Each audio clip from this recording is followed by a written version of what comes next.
ირაკლი კობახიძის განცხადებით, საქართველოს ხელისუფლება ევროკავშირთან ჯანსაღი დისკუსიისთვის მზად არის.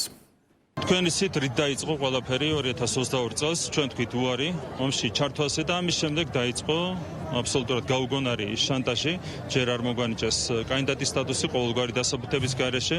ამის შემდეგ უკვე მე რამდენად აღიარეს, რომ საქართველოს არის მოწინავე ყველა კანდიდატ ქვეყანას შორის, ამის მიუხედავად მოლდოვას, ბოსნიას, სხვა ქვეყნებს მისცეს კანდიდატის სტატუსი, ჩვენ არ მოგცეს. გასაგებია რაშიც არის საქმე, ხო? ჩვენ თქვით უარი ოთხოვნის შესრულებას და ამის შემდეგ დაიწყეს ევროპული ბიუროკრატიის გამოყენება შანტაჟისთვის ქართული ხალხის წინააღმდეგ და საქართველოს ხელისუფლების წინააღმდეგ, რაც არის ძალიან სამწუხარო. არ შეიძლება ევროკავშირი ასოცირდებოდეს ისეთ მოვლენებთან, როგორც არის მაგალითად სიძულვილი. გაცხადებული გვაქვს, რომ 2028 წლისთვის ასოცირების შეთანხმებიდან გამომდინარე ვალდებულების 90%-ზე მეტ შევასრულებთ. მზად ვიქნებით 2030 წლისთვის თავიდან ბოლომდე ევროკავშირში გაწევრიანებისთვის. მთავარია, რომ ამასობაში ევროკავშირშიც სხვა მიმართულებით წარიმართოს პროცესები.